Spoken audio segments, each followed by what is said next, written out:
How much power do drug cartels have in Mexico? The killing of the leader of one of the country's largest criminal organizations has sparked a wave of violence. But can Mexico win its war against drug trafficking? This is Inside Story.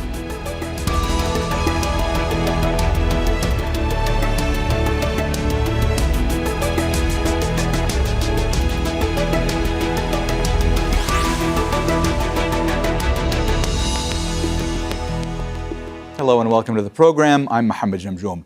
Mexico has been fighting against drug cartels for decades, and its leaders have sometimes mobilized the military to dismantle their vast criminal operations.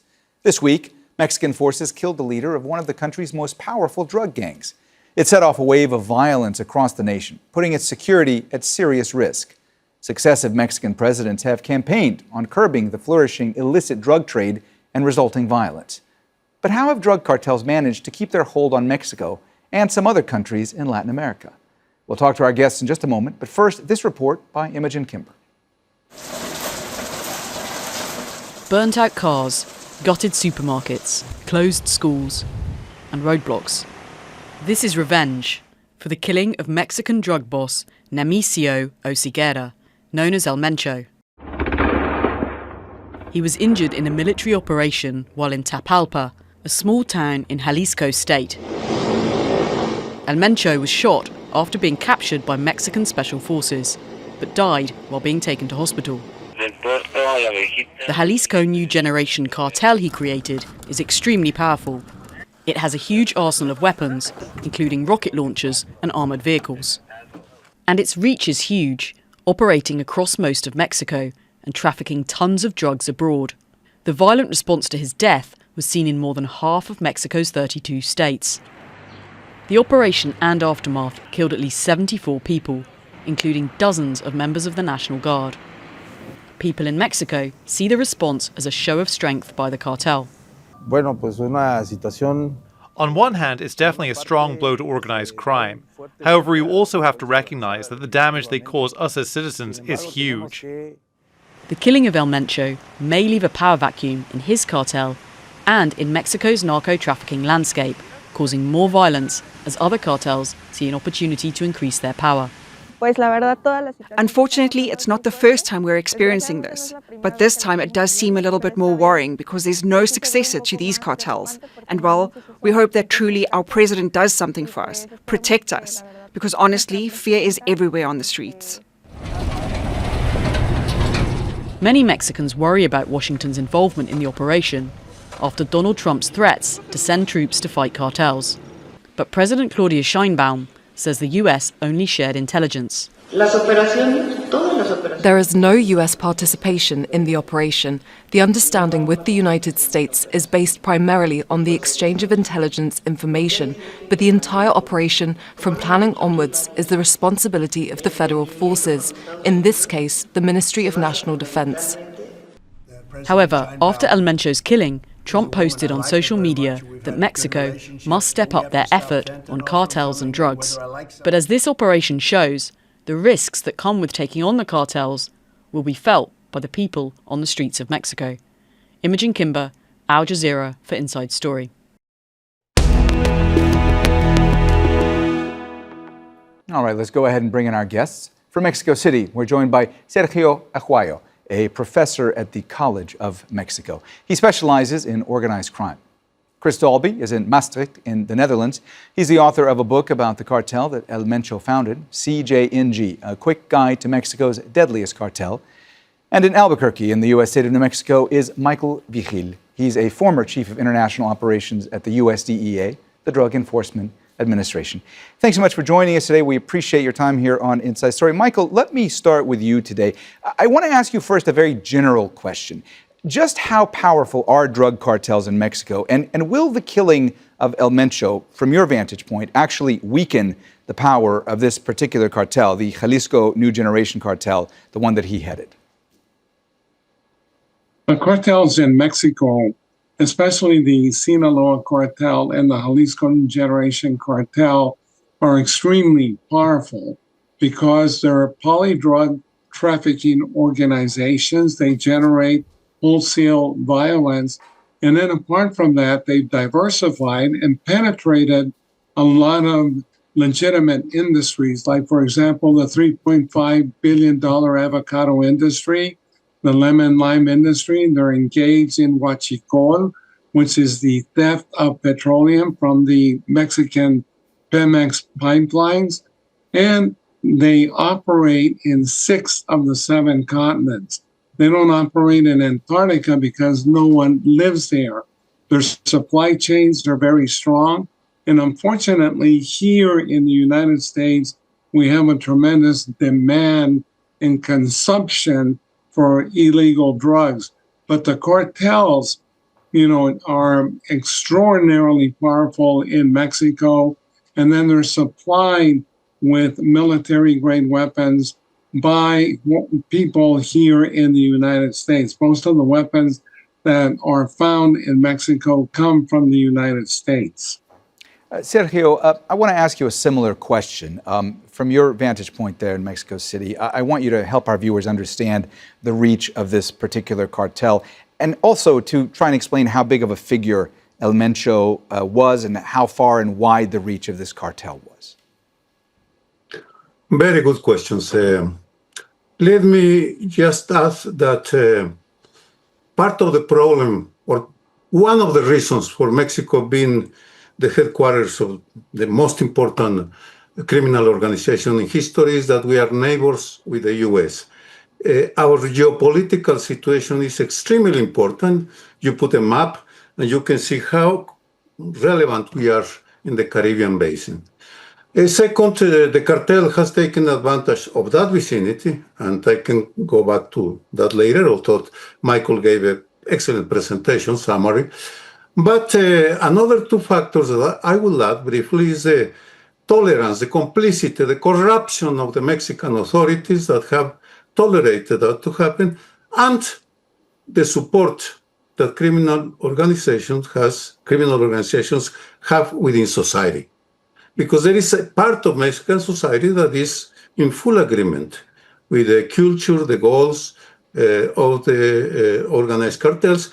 And that explains why on Sunday, the social networks were full of praise and sympathy for Mencho. That changed Monday because for a number of reasons. And now the sympathy is with the army. But nevertheless, it is geopolitics, corruption, money, lots of money, tons of money, and the support of society. Chris, I see you reacting. It looks like you want to jump in. Let me first just ask you, there are many who will say that it's not enough to just get rid of the leader of a specific cartel. You actually need to try and dismantle that organization. In the case of the Jalisco New Generation Cartel, is that something that you believe is possible? It's not only dangerous to remove a kingpin without a significant plan for what comes later. In the case of the Jalisco New Generation Cartel, it's critical. El Mencho ruled for 15 years with a cult of personality around him. Every video, every banner posted by the CJNG had a direct reference, almost a prayer, to Mencho. Even if he has a plan of succession, even if his stepson, Juan Carlos Valencia Gonzalez, is able to take over the cartel, the sudden removal of El Mencho from Mexico's criminal landscape leaves a critical vacuum. In isolation, of course, El Mencho needed to be brought to justice. Absolutely. But if the CJNG is not able to maintain cohesion, if its commanders break out for themselves and build their own criminal fiefdoms, we could be plunged into a record cycle of violence in Mexico, not just within the CJNG, but also fueled by its enemies who are going to perceive its weakness. Michael, we've heard from Mexican officials that this was a Mexican-led operation. I want to ask you what you believe the role of the U.S. was, the U.S. intelligence.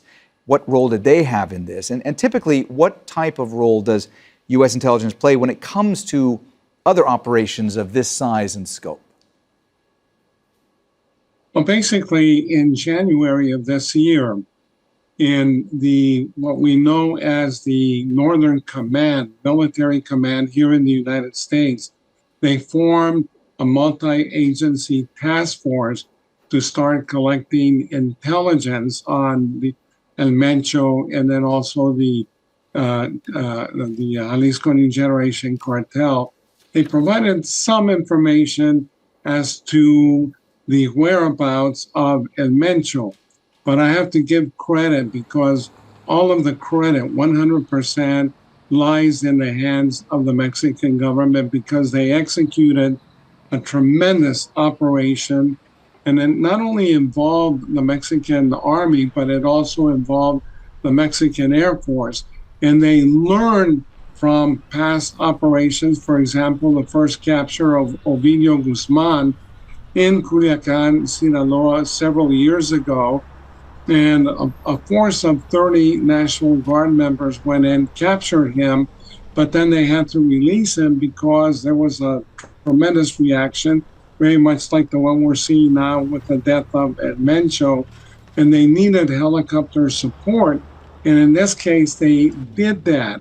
So the Mexican military was able to find a lover of El Mencho in a small village about 2 hours drive from the state of from the city of Guadalajara.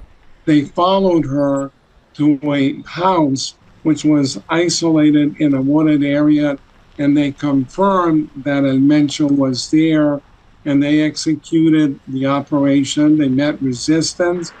There were 4 cartel members that were immediately killed. El Mencho and 2 of his bodyguards fled into a wooded area, and again, there was a confrontation there. All 3 of them were wounded, including El Mencho, and then they put him in a helicopter to take him to a hospital in Mexico City, and all 3 of them, including El Mencho, expired on the way there. Sergio, in several of the reports that I've read and that I've seen, there are Mexicans quoted who have stated that they're worried about the extent of Washington's involvement in this particular operation. Also worried about threats that Donald Trump has made in the past to potentially send troops to Mexico to fight cartels. What's the prevailing sentiment when it comes to this concern in Mexico? Well, we are neighbors of a superpower. If you ask a Polish citizen or a Korean, they will tell you the same. I was in a conference with to study, to discuss what it means to be a neighbor of a superpower. Our life has been conditioned for good and bad reasons. And in the case of Donald Trump, he has shattered an old understanding that it took for a century between the US and Mexico in security issues. And he's pushing and pushing, and of course, that has good and bad consequences. I can tell you that we, the normal citizens, we are in the middle of 3 forces: the corruption of some Mexican authorities, the violence of criminal cartels, and the, how can I put it? Well, the US, with the mixed signals that the US sends all the time, because we don't know what they want from us, really. It is difficult to be a neighbor of the US. Sergio, since you mentioned mixed signals and the difficulty of knowing perhaps what the U.S. wants from Mexico, let me ask you this. There is speculation out there that perhaps one of the reasons that this operation took place now was to perhaps appease Donald Trump because he's wanted to see more action taken in Mexico to crack down on cartels. Do you think that's credible? Do you think those concerns are credible, or that speculation is credible? Of course. You look at Europe. I was there 6 months, going back and forth. Everybody in the world now is trying to understand Donald Trump to appease him, because you don't know what he's going to do. I mean, he's the master of uncertainty and of chaos. So, of course, there is concern, and I don't doubt, and I have good sources to say that the Mexican government has been acting much in anticipation of what Donald Trump can do. And I think that our president has been capable on launching a very delicate equilibrium between the defense of Mexican interests and the appeasement of Donald Trump. I don't know what's going to happen, but so far we have succeeded. And I don't want to deny the importance of this event. The death of El Mencho is going to be important. It's not going to end the war, of course. That's ridiculous, but it is important. And I hope that the U.S. clarifies what they want from the world and from Mexico, because it will be easier. Chris, you were speaking earlier about the concerns that the violence could get worse. The fact that these organizations, these cartels, can mobilize so quickly, in this particular case, to be able to even block exits and entrances to cities, I mean, what does that say to you about the state of, or the overall state of things in Mexico right now? I think we have to distinguish between two different reactions. The immediate reaction that we saw in Guadalajara, in Puerto Vallarta, in Cancun, and other parts of Mexico are what we call the narco blockades. And there's a long history of that in Mexico, where immediately after the arrest or killing or extradition of a leader, the cartel makes a show of strength to gauge the response that it's getting. That should be brought quite quickly back to peace. In fact, there's already signs of this abating because of the massive deployment of Mexican armed forces. What the violence that we need to be more worried about is days, weeks, and months away, as we see a reorder, a sort of Game of Thrones situation, both within the CJNG and the broader Mexican landscape. Right now, a CJNG civil war is a catastrophic event that will ripple across Mexico. But beyond that, smaller local groups that are fighting for fuel theft in central Mexico, are fighting for the extortion of avocado and lime plantations in the southwest, or for control of tourist destinations like Cancun or Puerto Vallarta. There you suddenly risk having a crystallization of localized battlefields motivated by different economics, by different groups and different loyalties, and that is a much more difficult situation for Claudia Sheinbaum and President Trump to deal with. And all of this, we haven't said the elephant in the room. Killing El Mencho doesn't make a dent in the flow of drugs going to the US, nor in the amount of money that the cartels are making.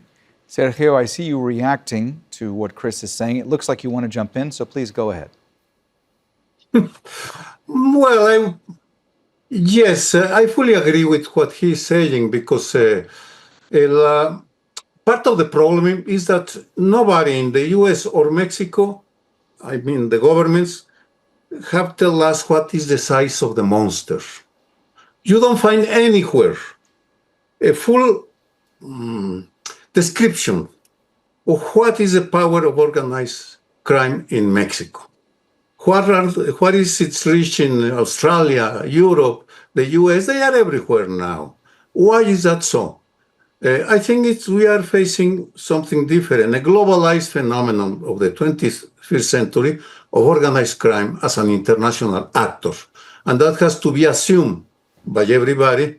And unfortunately, everybody seems to be happy of blaming the Mexicans. We are different, we are brown, we speak bad English, with accent at least, and we are violent. Well, yes, Mexico is violent, but so is the US, and so is Europe and Middle East. We live in a dangerous world. So I think we need a new understanding, a broader understanding and humility and recognition that the organized crime is perhaps the expression of the weaknesses of the human condition everywhere. Michael, from your experience, what happens when cartels start to restructure? Cartels that have been targeted, cartels who've had their kingpins taken out. I mean, did El Mencho have a successor within the organization? Is this going to cause more chaos? Do you believe that we're going to be seeing more violence in the near and long term because of all this? I think that we're going to see more violence in the long term. And most often than not, it's a phenomenon when you kill a kingpin or a cartel leader. We saw what happened under Felipe Calderón, the former president, from 2006 to 2012, where he went after the kingpins, and he did a very good job. He captured and killed probably about 80% of them. But what he didn't foresee was that the cartels would then fragment, very much like the proverbial Hydra. And all of a sudden you had, factions that were fighting for control of the cartel, such as is occurring right now with the Sinaloa cartel, with the kidnapping of Mayo Zambada, one of the biggest drug lords of all time. And now you have the sons of El Chapo, Ivan Archibaldo, and then Jose Alfredo fighting for control against El Mayo's son, El Flaquito Maya. And that has led to thousands of deaths in the state of Sinaloa. And apart from that, it's caused economic damage in the state of Sinaloa to the tune of about $1 billion. So yes, it's going to cause violence in the long run. And therefore, now that the cartel is somewhat weakened by the death of Mencho, and then you also have to take into consideration that Mencho was believed to be invincible, that he would never be captured, would never be killed. So that leads to a psychological impact of the cartel. So it's absolutely necessary for the Mexican government to press the attack against the entire infrastructure, because you have to take out the infrastructure. Taking out a leader is not near enough. But I do have to say that Donald Trump keeps attacking Mexico, doesn't understand diplomacy. Mexico is doing significant amounts of work in the counter-drug area, but at the same time, Donald Trump is doing nothing to stop the flow of weapons from the United States going into Mexico. Many of those go into the hands of the cartel, which embolden them, provide them with power. And this has been horrific because it's caused, hundreds of thousands of deaths in the past several years. And then at the same time, Donald Trump is doing nothing to reduce the demand and the consumption here in the United States, because it's a basic law of economics. If you don't have consumption, you don't have cartels. Chris, I just want to try to focus a little bit on some of what Michael was saying there with you. Is it the case, from your experience, that when a top cartel kingpin is taken out, that more violence follows? Is there typically a bloodbath that happens as either people from inside that particular organization or other organizations vie for control of more territory?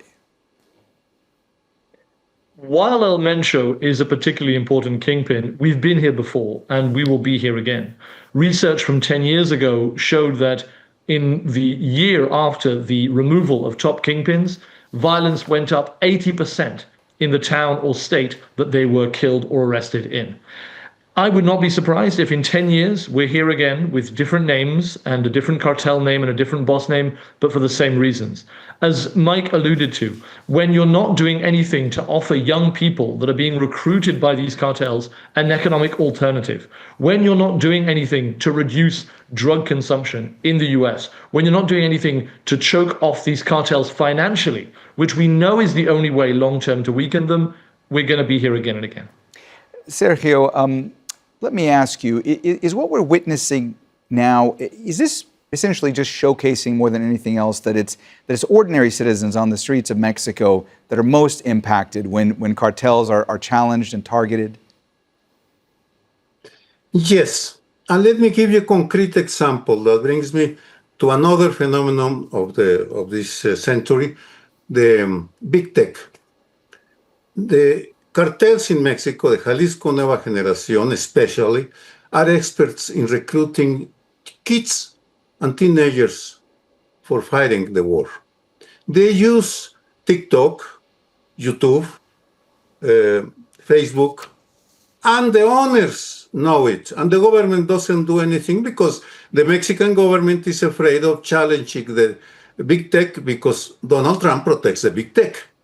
So we are full of contradictions. One big instrument in the that is feeding violence is weapons coming from the US and ideas, the normalization of violence that is disseminated by American companies and one Chinese company. TikTok is not American, it's Chinese, but all the others are doing that effort. And I could continue pointing to the extreme complexity of a war that is globalized and that has in its center Mexico, because we are the headquarters of the most important criminal organizations in the world at this moment. Either we like it or not, that's what we are. That's the role we are playing at this moment. Michael, we only have a couple of minutes left. From your vantage point, what needs to happen in order for the situation to get more under control, for less violence to happen going forward, for more kingpins to be taken out? Well, I think Sergio and Chris, come up with very good points. I think that the Mexican government, really needs to provide support to the rural areas. When you take a look at what Sergio said about the recruitment of minors and what have you, a lot of times these kids that live in poor rural areas throughout Mexico, they see these drug traffickers coming in with luxury cars, with a lot of bling jewelry, with beauty queen wives and girlfriends.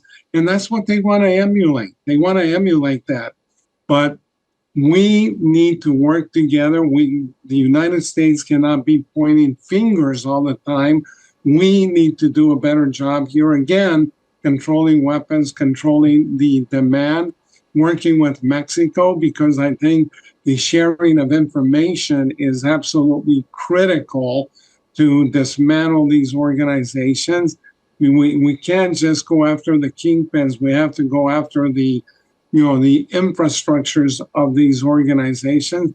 And it is a very difficult thing to do.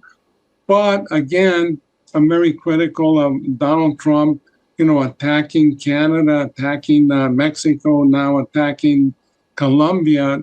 And the measures that he's undertaken are nothing more than political theater.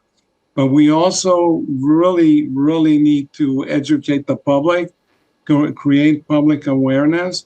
And Sergio makes a good point, because when we engage in these narco wars and the conflicts between, the cartels themselves, now they're recruiting more and more children to fight as they lose a lot of the wings of their cartels.